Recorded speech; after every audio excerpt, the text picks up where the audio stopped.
Alright guys, this is why you don't want to use Awakenings. This is something people won't really tell you very much for Naruto Storm. Let me show you what this jutsu damage is on Rock Lee before using an Awakening.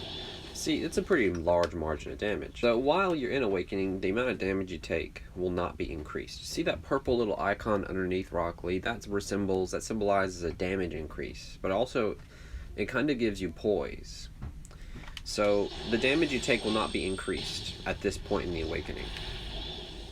Alright, so right here you can see that icon underneath the substitution bar is broken, and this means that you're actually going to take 20% more damage, and versus whenever you were able to put out 20% more damage during the Awakening. So let's see what this looks like with the same jutsu here.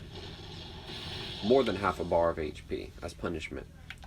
Now, whenever your Awakening wears out, if your opponent goes into an Awakening, the drawback, you see, your opponent will not only do 20% more damage to you because your defense is low, but they'll do 20% additional. So that's a 40% increase. Look at the damage Rock Lee is taking from a basic combo.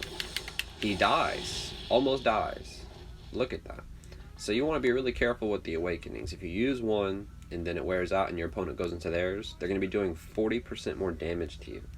Also, an additional note, whenever your Awakening wears off and you're in this weakened state, you actually do a lot less damage.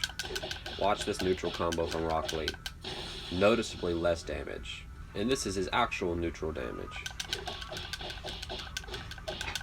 Much better.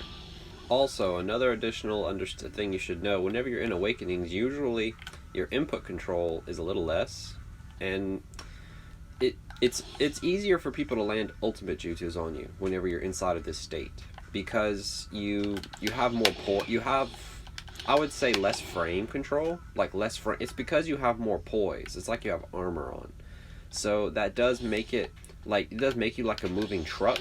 You know, it's hard to stop a truck, right? But it's also hard for a truck to be evasive or defensive. So you gotta be really careful when you use the Awakening, because people know this and they will go for that ultimate jutsu because they know it's so much harder for you to put that input to block or to dodge, especially when you're trying to be aggressive with the Awakening. That's also another side note.